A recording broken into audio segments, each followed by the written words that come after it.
오늘 우리가 함께 읽은 시편 31편은 깊은 절망을 느끼는 신자들, 헤어나오기 힘든 곤경에 처한 신자들에게 큰 위로가 되어온 시편입니다.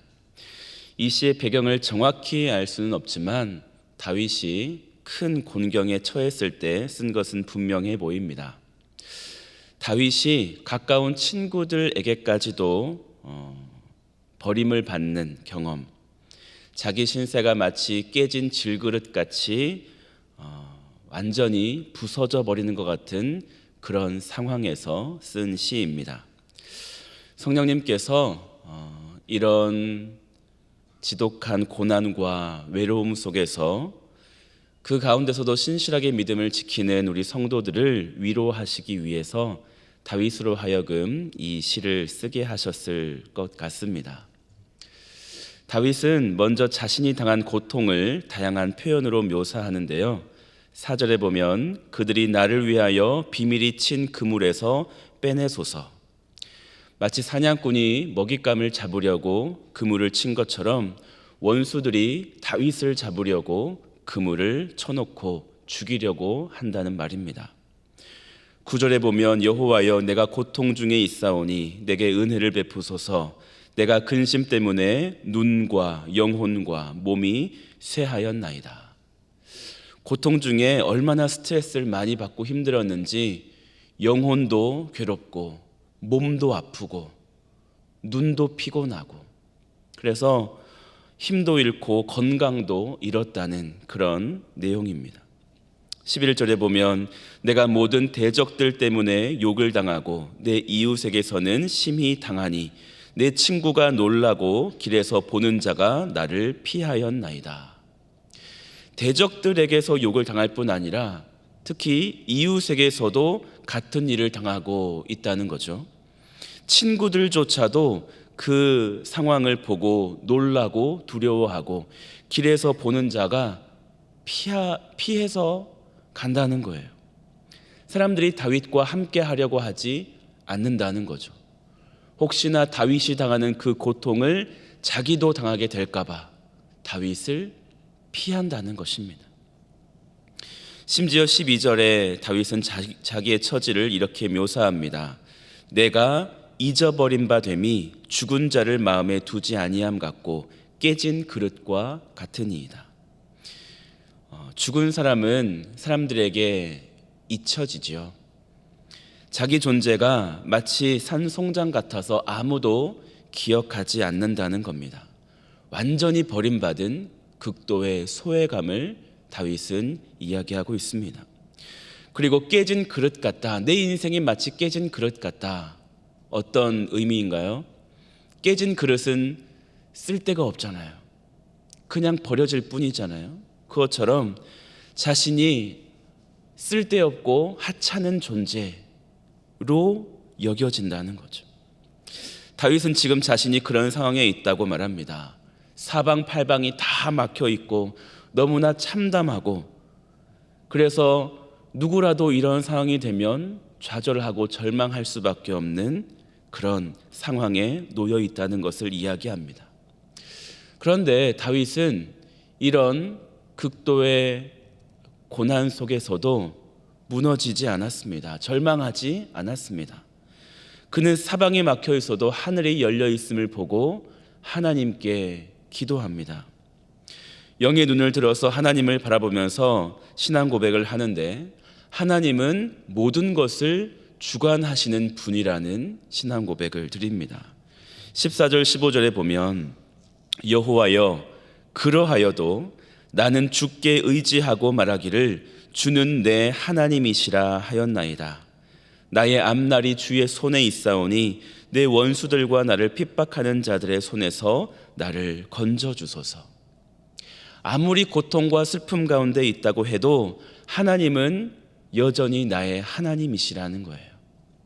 우리가 기쁠 때만, 좋은 일이 있을 때만 역시 하나님이 나와 함께 하시고 하나님이 나의 하나님이십니다 라고 이야기하는 게 아니라 극한 상황, 어려움 가운데 있을 때에도 하나님은 여전히 나와 함께 하시고 하나님은 여전히 나의 하나님 아버지이십니다 라고 고백한다는 거예요.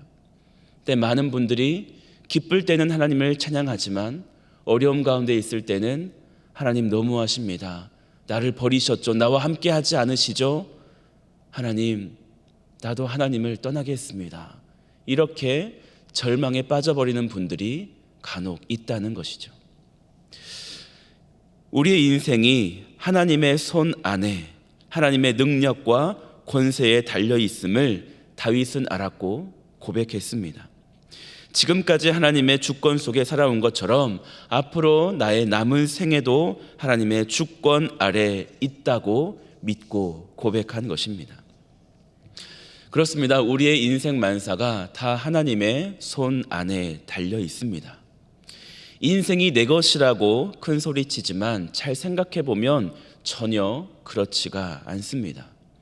태어나는 것도 살아가는 것도 죽는 것도 어느 하나 내 마음대로 잘 되는 일이 없습니다. 내가 내 인생의 주인이 아니라 하나님이 내 주인이십니다. 그래서 하나님을 또 그 아들 예수 그리스도를 우리가 주님이라고 부르지 않습니까? 우리 인생은 오직 하나님께서 생사화복을 주관하시고 하나님의 뜻대로 이루어 가심을 믿으시기를 바랍니다. 사무엘상 2장에는 한나가 이렇게 고백하죠.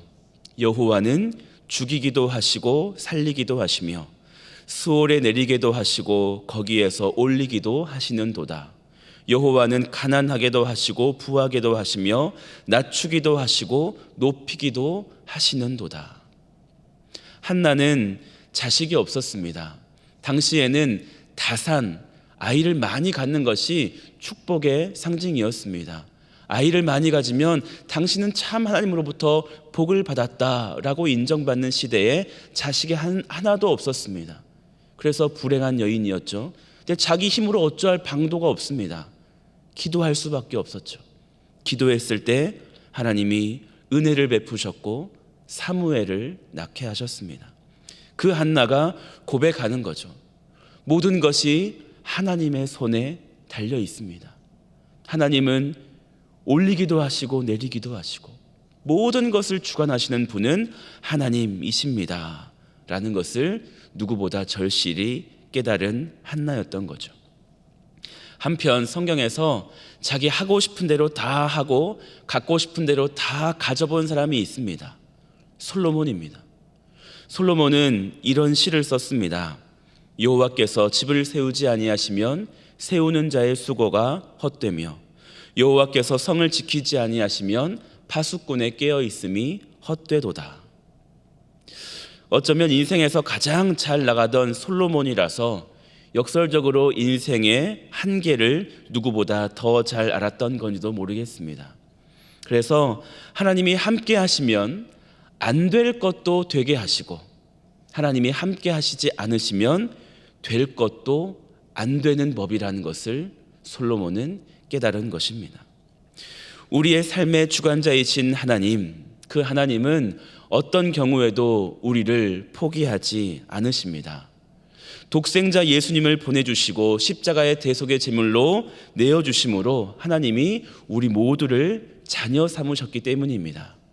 하나님은 자녀된 우리를 끝까지 지켜주시고 결국 승리하게 하십니다.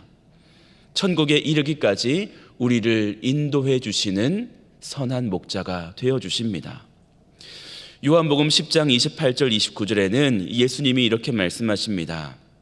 내가 그들에게 영생을 주노니 영원히 멸망하지 아니할 것이요 또 그들을 내 손에서 빼앗을 자가 없느니라.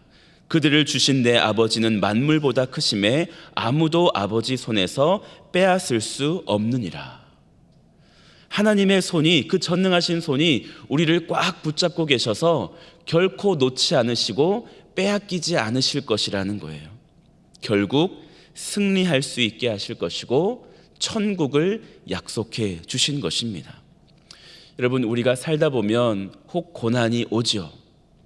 고난이 있다 할지라도 그것은 과정일 뿐입니다. 결코 고난으로 우리의 삶이 끝나지 않습니다. 그렇기 때문에 내가 처한 상황이 힘들어도 미래가 암담해 보이고 불안해도 하나님의 승리를 내다보는 믿음이 우리 가운데 있어야 하겠습니다. 이런 신앙을 가리켜서 선취적 신앙이라고 할 수 있습니다. 미래의 것이지만 내가 미리 그것을 취한다는 거죠. 하나님이 약속하셨으니 그 약속은 반드시 이루어질 것이고 이미 우리에게 승리를 보장해 주셨으니 그 승리를 내가 미리 누리는 것입니다.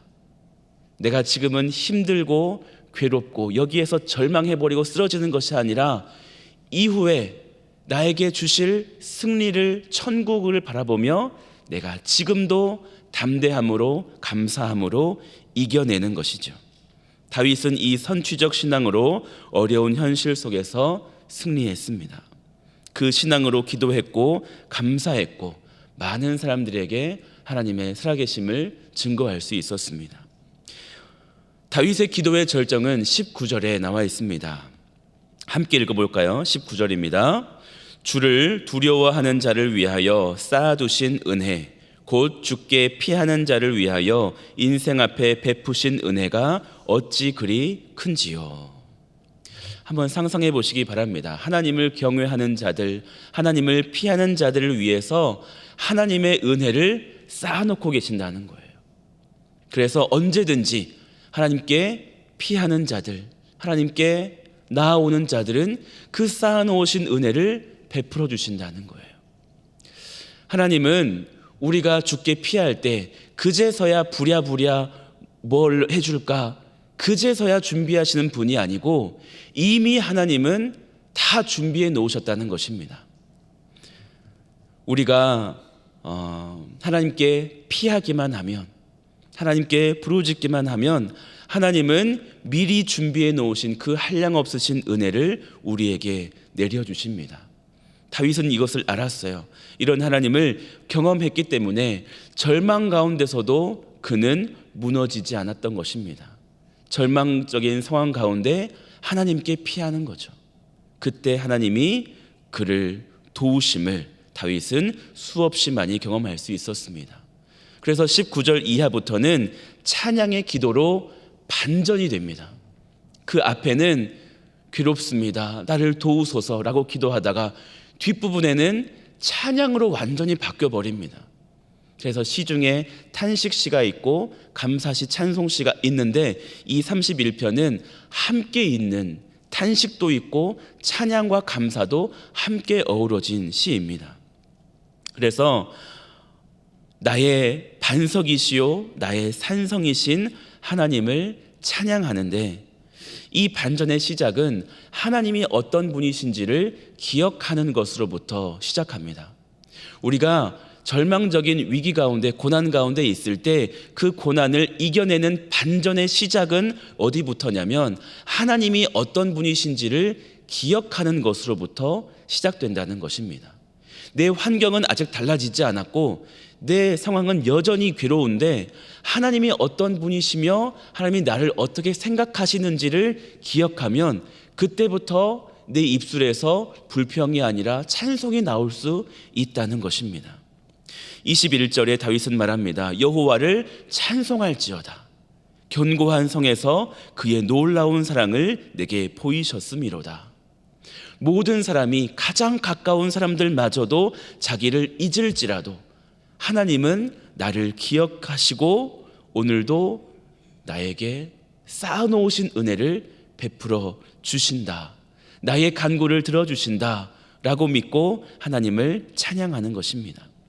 그러면서 모든 성도를 향해서 담대히 이렇게 선포합니다. 너희 모든 성도들아 여호와를 사랑하라. 여호와께서 진실한 자를 보호하시고 교만하게 행하는 자에게 엄중히 갚으시느니라. 하나님께서 다윗을 위해 하늘에 쌓아두셨던 은혜를 모든 사람들 앞에 베풀어 주셨듯이 오늘 우리에게도 그렇게 하실 줄 믿으시기를 바랍니다. 그래서 여호와 하나님을 여러분 사랑하시기를 바랍니다. 그리고 그 하나님의 사랑으로 인하여서 여러분 강하고 담대하시기를 바랍니다. 하나님을 경외하는 자들에게는 강하고 담대할 만한 근거가 있습니다. 오늘 다윗의 고백처럼 우리를 향하신 은혜가 무한히 예비되어 있고 우리가 주께 피할 때에 모든 인생 앞에 우리가 하나님의 사랑받는 자임을 보여주실 것이기 때문입니다. 그러므로 우리가 강하고 담대할 수 있습니다.